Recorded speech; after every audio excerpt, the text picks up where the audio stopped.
Let's talk.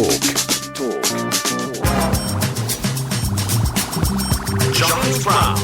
Now then, get this. Red Star Paris, more than just a football club. It's all about punks, politics and power struggles in the fight for the coolest club on earth. It's a new book by Simon Binns. My eyes have been opened because I had no idea. Simon, good morning to you. Morning, Giles. How are you doing? I'm very well. I see. Are you sitting somewhere, on the left bank with smoking a Gaulois, discussing Jean-Paul Sartre with a little French maiden, and maybe having a baguette later on? I'm in a hotel room in Hackney, but yeah, we can pretend if you'd like. Mais oui, mange tout, mon enfant. Right. So, why are you? What's your interest in this? Are you a sports journalist? What's your background? Yeah, well, I've been a journalist for a long time, 25 years, God. And so I've been going to Paris for a while. My cousin lives there. My cousin Louise lived in Paris, has done for about 15 years. And so I'd go over and see her. And wherever I go, I like going to find football. It's just a thing that I've always done. And always kind of like the lowest, less obvious kind of form of football, I guess. And so every time I went to Paris, obviously PSG is the big show. But people who I kind of knew kept mentioning this club, Red Star. You need to go see Red Star. They're kind of, there's the oldest club in one of the oldest clubs in France, founded by Jules Rimet. He of the World Cup, right? And they're just cool, and they've got something about them, and kind of. No one there likes PSG. No one's interested in PSG, even though they could go and support a really successful club, right? So, and it was just doing cool stuff. So I thought, yeah, go on, then I'll go and wander over. And I dropped them a line and said, can I come and do a bit of a piece on you? And they kind of welcomed me. And then the more I kind of spent time around the club, it became really clear there was just a fascinating story going on, their history and what's going on now, I guess, as well. Because if you think Paris, everything's PSG, multi-million, world superstars, etc. You cannot move. I'm based down in Marbella. There's a lot of sort of people like French nationals who, from Paris, they call it Paris Saint-Denis or whatever, and they all wearing PSG shirts, etc. But I suppose the thing is, it's kind of raw, isn't it? It is like going to see, seeing a Charlton play rather than a Chelsea.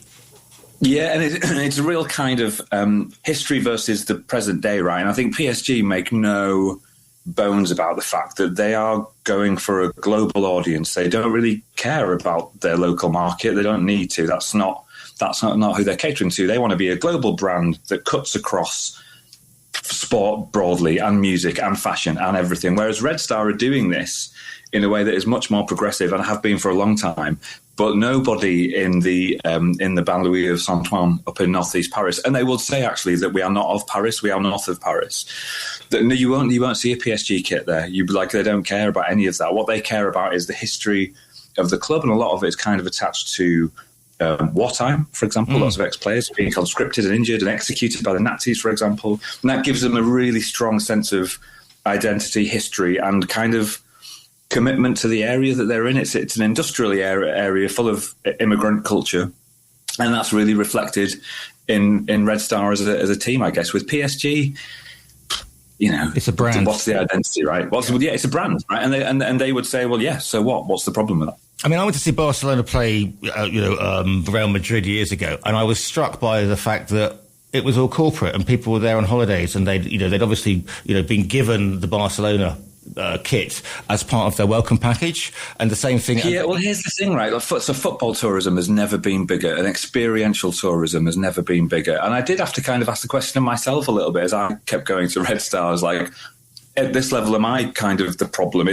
Red Star is on the map of football tourism a bit, and you will see fans from kind of St. Pauli and Dulwich Hamlet and those types of kind of community clubs.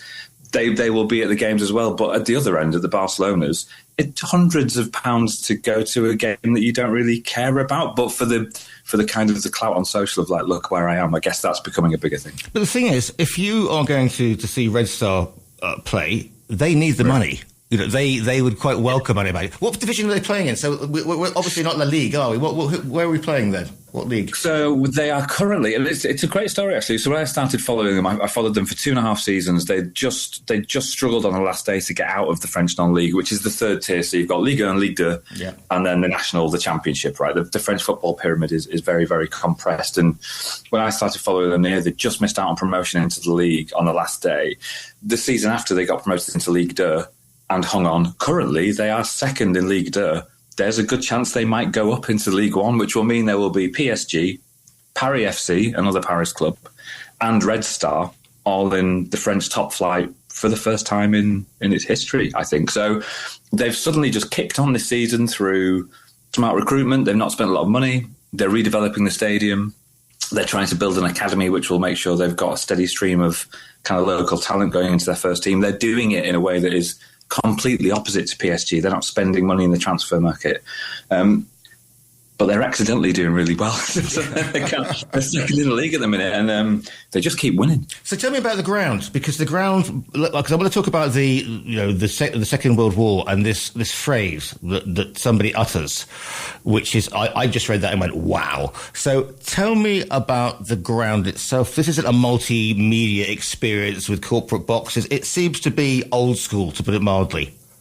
Yeah, it kind of reminded me of stepping back into when I started going to see Middlesbrough, so back in the 80s, 90s, kind of like that. So the Bower is Red Star Stadium, and you will often hear it said the Bower is Red Star and Red Star is the Bower, right? The two are so very closely linked. It was built in 1909. It was France's national stadium for a bit, used for lots of big games, used for Olympic training in 1998. And when the idea to redevelop on Move came up a few years ago, the mayor at the time tried to kind of force through this plan, which was because they couldn't use the Bower in League 2 because it was falling to bits, basically.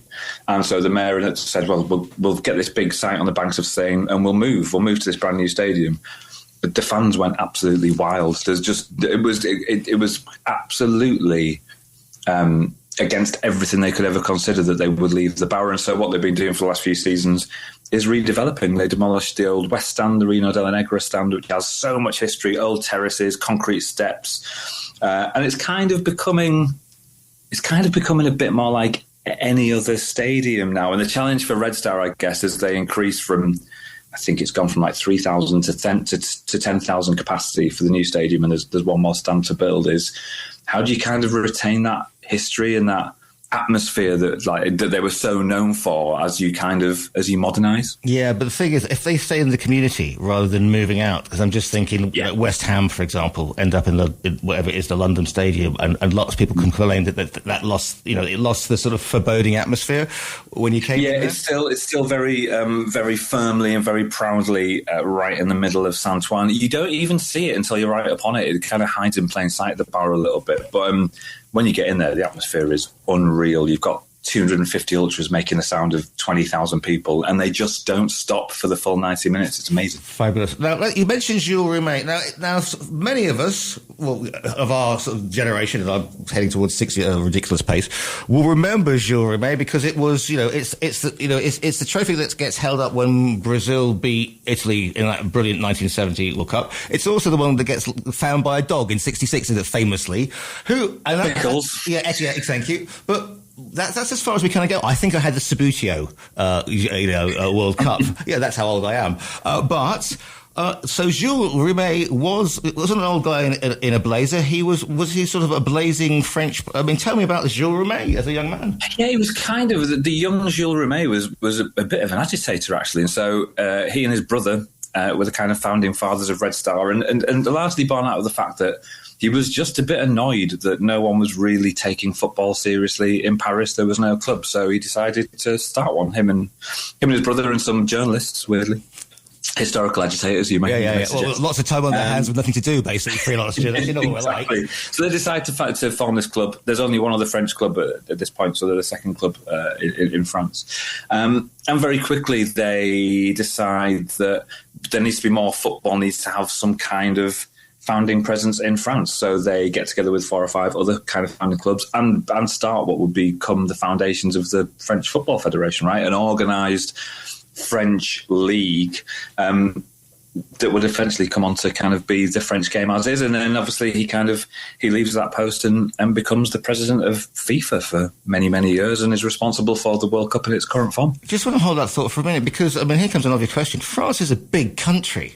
So yes. To actually get a league together, if you're in Paris and say you hear there's something's happening in Marseille or Bordeaux, that is especially at this time, and we were talking early sort of 1920 something, 1910s, 1920s, right. Yeah, kind of Red Star formed in 1907, and so then he kind of spends a decade effectively pulling the French game along by its ankles, I guess, until it gets to a state where he thinks it's something that could be formative, and it all kind of comes out of northern France and the area around Paris first, and then grows to become a bigger thing. But you're right, France is a big country, but the attitude to football in France is strange. And Paris actually often doesn't seem that bothered about football. It's very kind of very hands off. So they'll kind of, like, Red Star fans are a good case in point of that.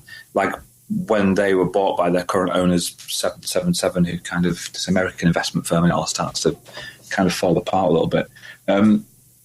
There's lots of protests, but it kind of stops there. Whereas you see in other countries, right, in Spain and England, in Germany, fan ownership becomes a real thing, right? Supporters trusts and fans actually organise themselves into a structure where they can affect change. It doesn't seem to have happened in France, and the league itself is in a bit of a mess financially, and it's become it's dropped down the pecking order probably in terms of global footballing product, I'd say. Yeah, because when you think about it, when I was growing up, it was like Saint-Étienne was like a huge club, all those, which dates me. But you see what I'm saying? All those regional clubs were, Brest was a thing as well. So therefore, now it's all become, it's basically, Paris Saint-Germain, maybe Lyon, or Olympique Lyon, and that's kind of it really. It's on the international stage. So yeah, and the rise and fall can be so fast as well. If you look at Bordeaux, for example, they dropped out to the 7th tier because they went bust, which was kind of a slow death over 2 or 3 years. Marseille can implode at any given time.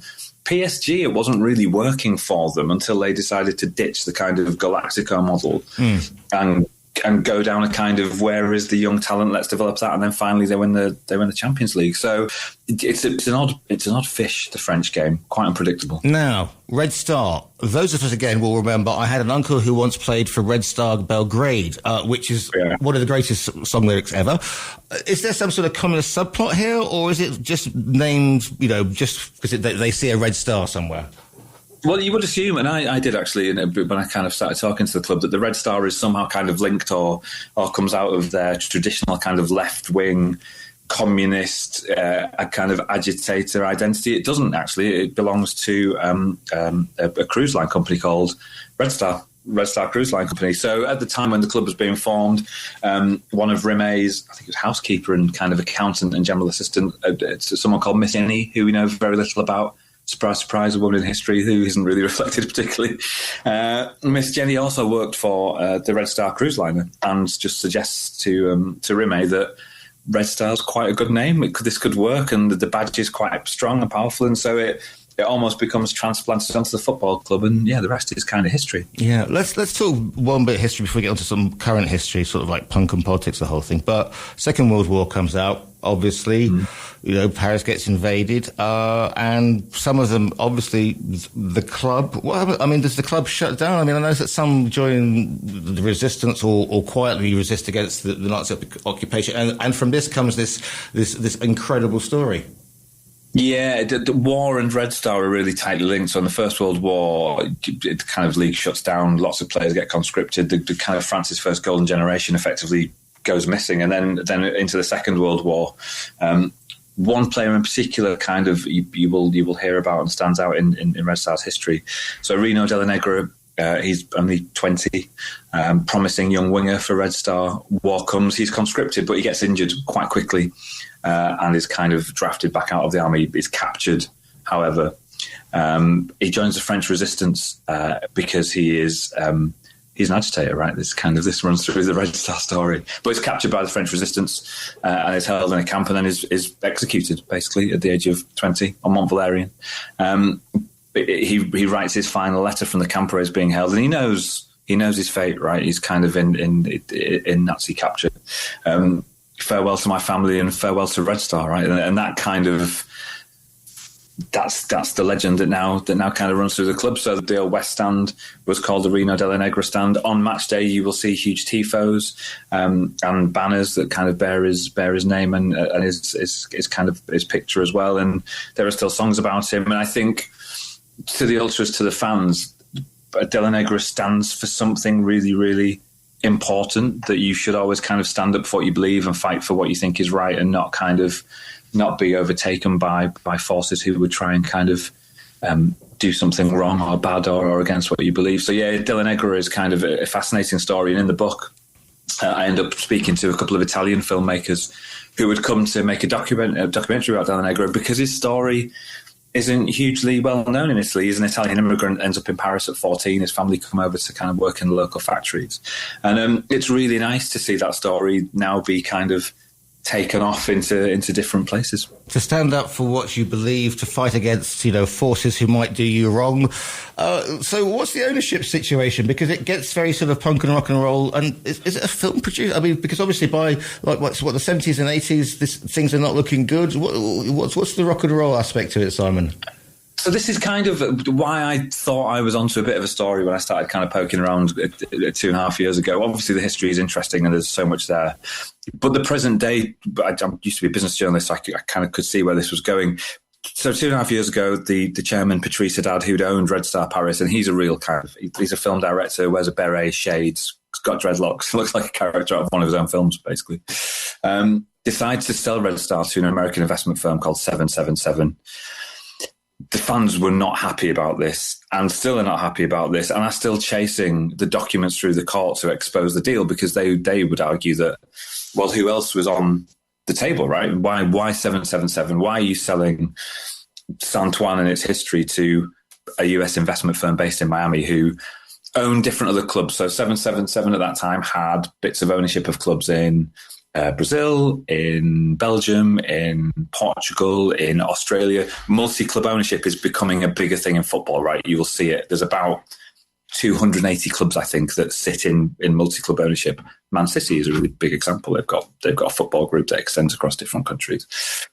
So this did not go down well. And then it kind of, is there investment? Is there not? What are 777 doing? How involved are they? There's a little bit of kind of what's, the fans don't know what's going on. And then it kind of comes to a head after about a year. 777 becomes so ambitious, they start trying to poke around buying Everton.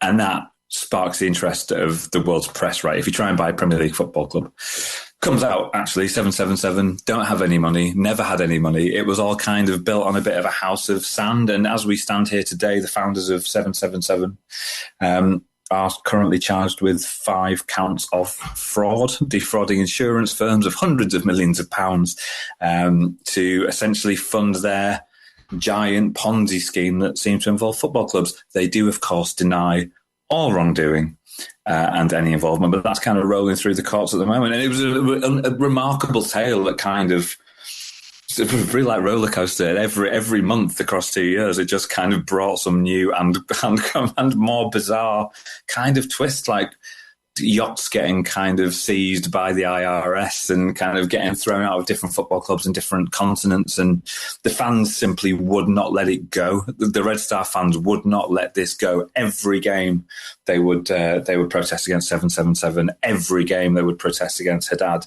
And they're kind of, they're chasing it down, basically. So, I mean, did the Americans did the group which do what they kind of normally do and try and put a bit of pizzazz and they all turn up and go, hey, I can't see the Eiffel Tower from here, that sort of thing? Well, I think actually it would have been, they probably would have got away with it had they have done that, because you do see that a lot with the American ownership in football. They're very present. They're very kind of like, they want to be seen, they want to be attached to it. You didn't really see 777 very much, and therefore the questions of, well, what are they doing? What's their kind of influence and kind of what is their intention? Like blanket silence, really, which always makes fans nervous, and quite rightly. Whereas, you look at Chelsea or Liverpool, well, only the big kind of American owned, and American ownership is like, it's 50% of the English Premier League these days, right? The Americans or American billionaires buy a football club in the same way that you or I would go and buy a coffee in the morning. We just fancy one, so we'll go and get one. It's a real kind of emerging thing, because the American sports market is so expensive and so hard to get into. Football's pretty cheap. by comparison, and Red Star especially, just kind of bubbling under the lower leagues of French football, to the likes of you and I, Giles, if we had a few billion quid kicking about, we could buy that club and say, right, okay, we redevelop the stadium, we maybe get them promoted. It's now worth 5 times more than it was when we bought it. What a great deal. And I think that kind of cynical approach does not land well with fans of clubs like Red Star. So the Ultras sound like, again, as we said before, sitting on the left bank with the Gaulois, discussing Sartre, saying that Jean-Pierre, that is a beautiful beret. How does one approach, Simon, as a Rosbif? How does one approach, French Ultras? I mean, Parisian Ultras with a large stick going, I come in peace? I mean, you got to put a bit of time and effort into it. So I was really lucky, actually. I made friends with a local journalist in Paris, George, who's great. He used to cover Red Star. He's now down in Marseille covering that club.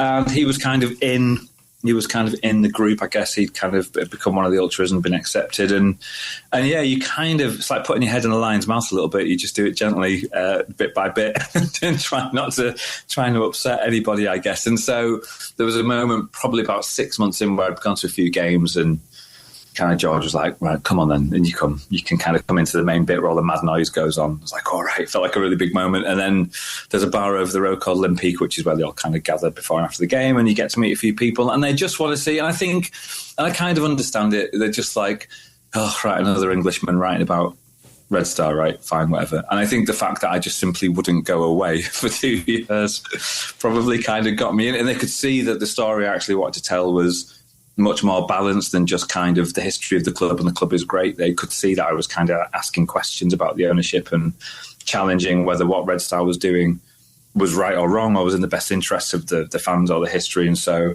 yeah, it was all right. They did take the mickey out of me once, though, because we've been having a few pecans in the Bar Olympique, which is like a beer with an orange liqueur in it, after the game. And I had to meet my wife for dinner in town, so I got an Uber, and they all started like, oh, Uber, it's not very football popular. You are the boy, you the bourgeois. What's wrong with the metro? It's like, I don't want to be late and upset my wife, so that's worth getting kind of rinsed by 200 Ultras. Like if I'm late for meeting my wife, I completely get it. Is your wife French, or is she from Middlesbrough as well? No, she's from Portsmouth, but she just does not like me being late for dinner. To be fair, actually, Portsmouth's probably closer to Paris than most places in France, isn't it? So. True story. I mean, it's really interesting because it actually does, in a world where, I mean, I remember walking into a cafe on the edge of the Sahara and everybody's watching the Manchester United match and wearing Man U shirts, rather than supporting that. I mean, okay, there's no local team, but you know what I'm saying? It is easier.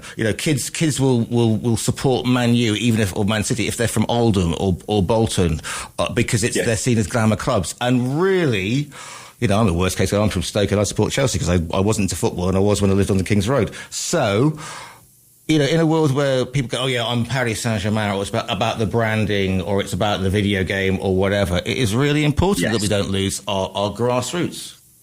Yeah, I think you're right. I think that video game thing is really important.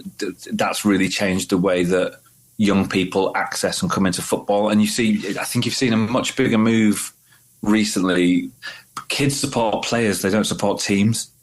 Like, they like players and they want to be like players. The team is kind of neither here nor there. And it's that celebrity kind of popular culture crossover thing of players who are kind of, they're into the world of music and fashion, and football has really converged over the years. And that has changed, I think, the way that supporters come to places like PSG or Manchester City or Barcelona or whatever. I think what you're seeing at the moment, though, is that move away from the bigger clubs and that move back into smaller clubs. I've certainly seen over the last 12 months, not just at Red Star, even at clubs near where I live in Manchester. I live quite near Man United. People are moving away from that big, expensive, quite impersonal Premier League experience, and they want to go and see their local club, whether it's West Didsbury and Charlton crowds of about 1,200, or Bromley instead of Arsenal. Or there's a little bit of a kind of positive knock-on effect, I think, in this disillusionment with fans of a certain age or a certain ilk, and I would certainly class myself in that of, I don't really want to go into a stadium full of tourists where it's going to cost me 200 quid for a ticket, and I come away feeling like I don't really have any connection. So yeah, weirdly, it's driving a little bit of interest in the bottom part of the game. I interviewed the guy who was head of the IMG group a while back, and he said, next World Cup, people will be watching the World Cup matches in stadium whilst hologram images are playing, so it will be broadcast live, so you will think you are there watching the match. It played wherever as a 3D. I think football has a really weird idea of what football fans want from football, which is not that. Yeah, exactly. Basically, you're kind of seeing it now with this World Cup. I think is feels like a bit of a turning point as to where football is in culture. People don't want the direction of travel unless they work for FIFA. Yeah. The fan will go away from it. Like, it's a really interesting. It's going to be a really interesting tournament to watch, I think, this one. Because the fan will go to watching the club where you get a cup of tea and a burger and you're close to the action and it doesn't cost you 200 quid. And the corporates will go and watch Messi or Ronaldo or whatever and go, we're having a lovely time, take selfies. There you go. Yeah, it's become like a gig, right? It's become like a stadium gig. But yeah, you see much more. I went to see Morecambe FC the other day and I've gone and watched my local team, Flixton.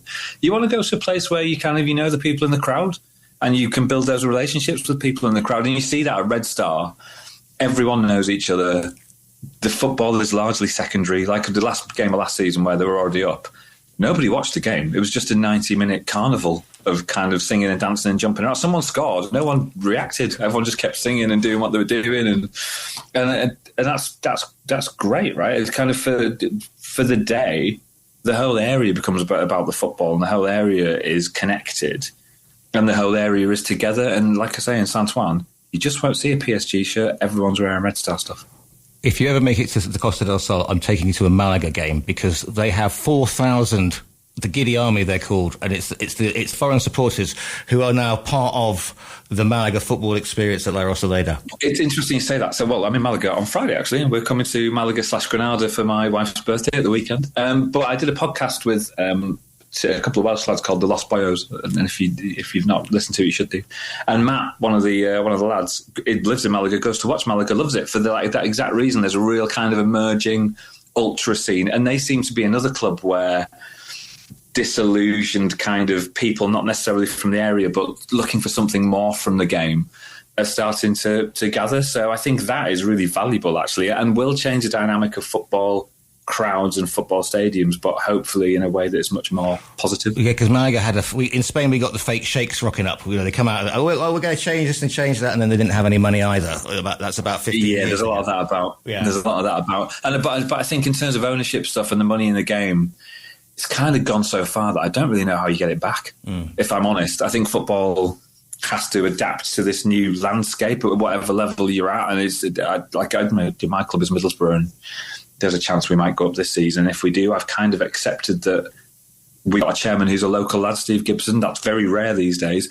I accept that at some point he will sell it, and we will probably just end up belonging to a US investment firm or a Swiss pension fund or a Middle Eastern oil fund or whatever, right? Like the local boy done good model it's been and gone. Like, it's too expensive now. So it's kind of a strange new reality, I think, for a lot of football fans. What are you hoping? I'll talk to you about this until match day, but what are you hoping that people are going to take from your book, Red Star Paris? That there is more out there than what you would probably see reflected on the back pages in terms of football. There is something a bit deeper. There is something a bit more meaningful. It's tourism and travel as well. It's kind of understanding an area. If you really want to get to know a place and get under the skin of the culture of a place, go and watch a football game. Like you'll figure out what the area and what the people are all about, and just go and get lost in it. It's just a great experience, and you come away from it feeling much better about life, I think, or I do. Just quickly, where can people find you online? On the socials, where's the best place to find you online? Yeah, I am at Simon Binns on all your popular social channels, X and Instagram and all that stuff. And you can get the book on Amazon, Waterstones, most online book retailers. All good bookstores and some rubbish ones, as the saying goes. Exactly. So, and it's Binns with two N's, isn't it? It's Simon Binns with two N's. Yeah, you'll find me online. The book is called Red Star Paris. Thank you so much for your time today. Thanks, Giles.